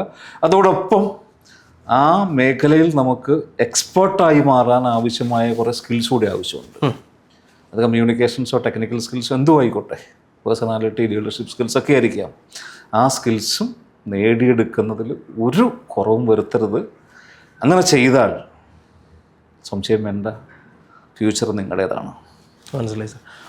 ഒരു ജനറൽ ക്വസ്റ്റ്യൻ കൂടെ സാർ. ഇത് ഒരു പക്ഷേ 12th സ്റ്റുഡൻസിനെ ബേസ് ചെയ്തിട്ടല്ല, ഇത് 10th ഇപ്പം അറ്റൻഡ് ചെയ്ത് അവരുടെ ഒരു ബോർഡ് എക്സാം കഴിഞ്ഞ് വെയിറ്റ് ചെയ്യുന്ന ഒരു ഗ്രൂപ്പ് ഓഫ് സ്റ്റുഡൻസ് കൂടെ ഉണ്ട്. നമ്മുടെ പഴയ കാലഘട്ടത്തിലേക്ക് നോക്കിയാൽ സയൻസ് മാത്രമാണ് എല്ലാവരുടെ എയിം എന്ന് പറയുന്നത്, ഡോക്ടറോ എഞ്ചിനീയറോ എന്നുള്ളൊരു ക്വസ്റ്റ്യൻ മാത്രമാണ് പണ്ടും ഉണ്ടായിരുന്നത്. ഇപ്പോഴും എനിക്ക് തോന്നുന്നൊരു മെജോറിറ്റി അങ്ങനെ തന്നെയാണ് ചിന്തിക്കുന്നത്. കോമേഴ്സ് എന്താണ് സാർ? കോമേഴ്സ് എന്തിനെടുക്കണം? കോമേഴ്സിൻ്റെ ഒരു എന്താണ് കോമേഴ്സ് എടുക്കുന്നതുകൊണ്ടൊരു സ്റ്റുഡൻറ്റിന്? സയൻസ് മാത്രമാണോ ഒരു പ്രൊഫഷണൽ ഗ്രോത്തിന് യൂട്ടിലൈസ് ചെയ്യാൻ പറ്റുന്ന ഒരു ബ്രാഞ്ച് ഓഫ് സ്റ്റഡി എന്ന് പറയുന്നത്? അല്ല, തീർച്ചയായിട്ടും അല്ല. സയൻസിൽ തീർച്ചയായിട്ടും ഇപ്പോൾ എൻജിനീയറിംഗ് ആണെങ്കിലും മെഡിസിൻ ആണെങ്കിലും മറ്റ് മേഖലകളിലാണ്, ഇപ്പോൾ IT സെക്ടറിലൊക്കെ ആണെങ്കിലും ഒരുപാട് ഓപ്പർച്യൂണിറ്റീസ് ഉണ്ട്, ഇല്ലെന്നൊന്നും ഞാൻ പറയാം.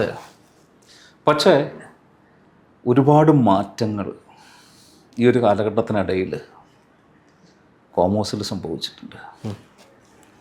ബിസിനസ് ഇപ്പോൾ ലോകത്ത് ഏറ്റവും കൂടുതൽ വളർന്നുകൊണ്ടിരിക്കുന്ന ഒന്ന് ബിസിനസ്സാണ്. അതെ, ബിസിനസ് വളരുക എന്ന് വെച്ച് കഴിഞ്ഞാൽ രാജ്യം വളരെ അതിൻ്റെ ഡ്രൈവേഴ്സ് ആരാണ്? ഒരു ബിസിനസ് ഓർഗനൈസേഷൻ്റെ ഡ്രൈവേഴ്സ് ഫിനാൻഷ്യൽ എക്സ്പേർട്സ് മാത്രമേ അതിനാകും. ഫിനാൻഷ്യൽ എക്സ്പേർട്സ് ആണ്. അതെ, കൊമേഴ്സുകാരാണ്. അതെ. അതുകൊണ്ട് തന്നെ ഒരുപാട് ഓപ്പർച്യൂണിറ്റീസാണ് ഈ മേഖലയിൽ സംഭവിച്ചുകൊണ്ടിരിക്കുന്നത്. ഇപ്പം തന്നെ ഒരു കാലഘട്ടത്തിൽ, ഞങ്ങളൊക്കെ പഠിക്കുന്ന ഒരു കാലഘട്ടത്തിൽ ചാർട്ടേഡ് ഒരു പ്രൊഫഷണൽ കൊമേഴ്സ് മേഖലയിൽ ഒരു പ്രൊഫഷണൽ ക്വാളിഫിക്കേഷൻ എന്ന് പറയുന്നത് എല്ലാവർക്കും അറിയാവുന്ന ഒന്നേ ഉള്ളൂ, ചാർട്ടേഡ് അക്കൗണ്ടൻസി. ഇന്ന് എത്ര qualifications? Chartered accountancy, Indian CMA, company secretaryship, then foreign കോഴ്സുകൾ, CFA, CPA, ACCA, CIMA, എന്തുമാത്രം CFA, എന്തുമാത്രം ക്വാളിഫിക്കേഷൻസ്. അപ്പോൾ ഇതൊക്കെ ഓരോ മേഖലയിൽ സ്പെഷ്യലൈസ് ചെയ്യുന്ന സ്കിൽസ് നേടിത്തരുന്ന പ്രോഗ്രാംസാണ്. അപ്പോൾ ഈ ഓരോ കോഴ്സുകൾ തന്നെ കൂടുമ്പോഴത്തേക്ക് ലോജിസ്റ്റിക്സിലുള്ള കോഴ്സുകൾ, അപ്പോൾ ഇങ്ങനെ ഓരോ മേഖലയിലുള്ള കോഴ്സുകൾ, പുതിയ പുതിയ കോഴ്സുകൾ വരുന്നത് അത്രയും അവസരങ്ങളൂടെ കാണിക്കുന്നതാണ്, അല്ലേ? അതെ, തീർച്ചയായിട്ടും. ഇല്ലെങ്കിൽ അത്രയധികം കോഴ്സുകൾ ഉണ്ടാകും, വരേണ്ട ആവശ്യമില്ല. അപ്പോൾ ഇനി അതുപോലെ തന്നെ നമ്മൾ കുറച്ച് മുമ്പ് സംസാരിച്ചതിനകത്ത് പറഞ്ഞു, ഇന്ന് ലോകത്തെ ഏറ്റവും വലിയ സാമ്പത്തിക മാർക്കറ്റ് KPO മാർക്കറ്റ് ഇന്ത്യയാണ്. അപ്പോൾ എൻ്റെ ഒരു അറിവനുസരിച്ച് അടുത്തൊരു 15-20 വർഷം കൊമേഴ്സുകാർക്ക് ഒരുപാട് ഓപ്പർച്യൂണിറ്റി ഉണ്ടാകാൻ പോകുന്നൊരു കാലഘട്ടം കൂടിയാണത്. അത് യൂട്ടിലൈസ് ചെയ്യുക. ശരിക്കും പറഞ്ഞാൽ നന്നായിട്ട് റിസർച്ച് ചെയ്യുന്ന ഒരു സ്റ്റുഡൻറ്റിനെ സംബന്ധിച്ചിടത്തോളം അവർക്ക് എപ്പോഴും ഈ ഒരു പ്രൊപ്പോർഷൻ മനസ്സിലാവും തോന്നുന്നല്ലേ സാർ? ഇപ്പോൾ സയൻസ് അതെന്തുകൊണ്ടാണെന്ന് വെച്ച് കഴിഞ്ഞാൽ ഒരു പരിധി വരെ ഈ റിസർച്ച് ചെയ്യാത്തത് കൊണ്ടാണ് ഈ ഒരു പ്രശ്നം വരുന്നത്. ഇപ്പം നമ്മുടെ പഠിക്കുന്ന കാലഘട്ടത്തിൽ ഡോക്ടർ, എഞ്ചിനീയർ എന്ന് മാത്രമാണ്. അപ്പോൾ പല പേരൻസിനും അത് രണ്ടും അറിയുള്ളൂ. അതിൽ അവർക്കൊരു ഫെമിലിയർ ആയിട്ട്, അതുകൊണ്ട് തന്നെ മക്കളോടും പലപ്പോഴും അതാവാനായിട്ട്. പക്ഷേ ഇപ്പോൾ ഒരു ഫിസിക്സിലോ അല്ലെ കെമിസ്ട്രിയിലോ അല്ലെ മാത്സിലോ അതുപോലെയുള്ള സയൻസ് സബ്ജക്റ്റിൽ ഇൻട്രസ്റ്റ് ഉള്ള ഒരാളെ, അവൻ്റെ ഇൻട്രസ്റ്റ് അതിനകത്താണെങ്കിൽ അവനോട് കോമേഴ്സിലേക്ക് വരാൻ ഞാൻ ഒരിക്കലും പറയില്ല. പക്ഷേ ഇൻട്രസ്റ്റ് ഇല്ലാതെ അതിനകത്തേക്ക് പോകാനും പറയില്ല. അതെ, പഠിച്ചെനിക്കൊന്ന് സാർ, ഇപ്പം സയൻസ് പഠിക്കുന്ന സ്റ്റുഡൻസും ഉണ്ടാവും. എനിക്കൊന്ന് ഒരുപാട് സയൻസ് സ്റ്റുഡൻസും കോമേഴ്സിൽ ഇല്ലെങ്കിൽ നമ്മുടെ ഇങ്ങനത്തെ കോഴ്സുകൾ വരുന്നുണ്ട്, ഓപ്റ്റ് ചെയ്യുന്ന ഒരുപാട് പ്രത്യേകിച്ച് ചാർട്ടേഡ് അക്കൗണ്ടൻസിയുടെ പാസ് റേറ്റ് എടുത്ത് നോക്കിക്കഴിഞ്ഞ് കഴിഞ്ഞാൽ പെർസെൻറ്റേജ് വൈസ്, നമ്പർ വൈസ് അല്ല, പെർസെൻറ്റേജ് വൈസ് കൂടുതൽ കുട്ടികൾ പെർസെൻറ്റേജ് ഓഫ് സ്റ്റുഡൻസ് പാസ്സായിരിക്കുന്നത് സയൻസ് ബാക്ക്ഗ്രൗണ്ടിൽ നിന്നാണ്, കോമേഴ്സുകാരേക്കാൾ കൂടുതലായിട്ട്. എനിക്ക് ACC അങ്ങനെ എന്തെങ്കിലും ഉണ്ടോ സാർ? തീർച്ചയായിട്ടും സയൻസുകാർക്കും ഈ സയൻസുകാർ കോമേഴ്സിലേക്ക് വരുന്നത് തീർച്ചയായിട്ടും ഇപ്പം പ്രത്യേകിച്ച് അത് ചാർട്ടേഡ് അക്കൗണ്ടൻസി വളരെ കൂടുതലാണ്. ഇപ്പം ഇന്ത്യൻ CA ചെയ്യുന്നത് മേ ബി അവർ ഈ പറയുന്ന 11ാം ക്ലാസ്സും 12ാം ക്ലാസ്സും പഠിക്കുന്ന സമയത്ത് കോമേഴ്സിനെ പറ്റി അവർക്കൊരു വ്യക്തമായിട്ട് ഐഡിയ കിട്ടാത്തത് കൊണ്ടായിരിക്കാം അവർ പറഞ്ഞ +1 +2 സയൻസിലേക്ക്. അതിൻ്റെ ഒരു റീസൺ നമ്മളൊരു 10ാം ക്ലാസ് വരെ പഠിക്കുമ്പോൾ കോമേഴ്സ് സബ്ജക്ട്സ് അവിടെ അധികം ഒന്നുമില്ല. അപ്പോൾ അക്കൗണ്ടൻസി എന്താണെന്ന് ചോദിച്ചാൽ മാത്സ് പോലെ സബ്ജക്റ്റ് എന്നൊക്കെ പറയുന്ന ആളുകൾ ഇന്നും ഉണ്ട്. അപ്പോൾ ഈ ഇതുമായിട്ട് ബന്ധപ്പെട്ട് ഒന്നും പഠിക്കാത്തത് കൊണ്ട് തന്നെ പല കുട്ടികൾക്കും 10ാം ക്ലാസ് കഴിയുമ്പോൾ നേരെ കോമേഴ്സിലേക്ക് വരാൻ ഭയമുണ്ട്. എന്തായി പഠിക്കേണ്ടതെന്ന് അറിവില്ലായ്മ ഒരു പ്രശ്നമാണ് അവിടെ.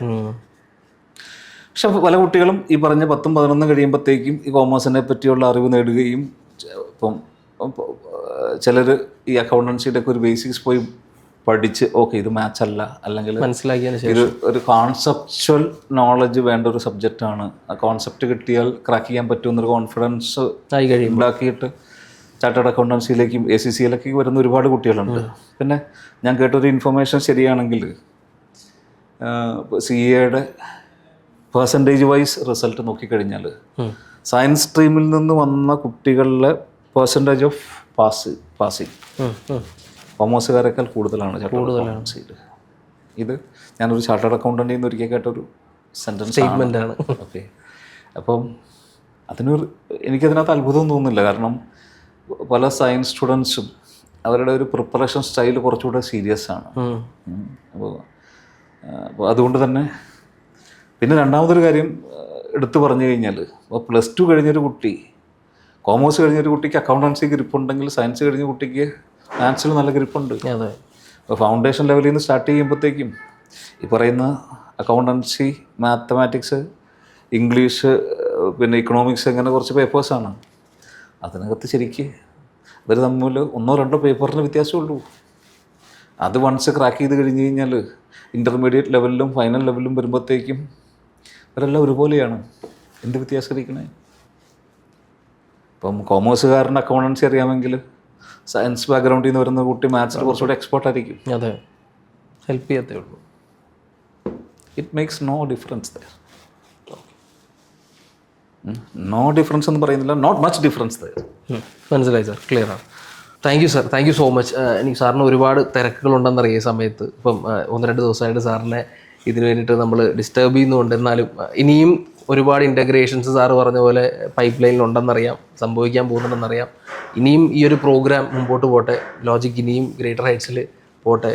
ഒരു നാഷണൽ ബ്രാൻഡ് എന്നുള്ള രീതിയിൽ ഇന്ന് ലോജിക്ക് ഫുൾ അക്രോസ് ഇന്ത്യ വരാണ്ടയുടെ പാർട്ടായിട്ട് നിൽക്കുകയാണ്.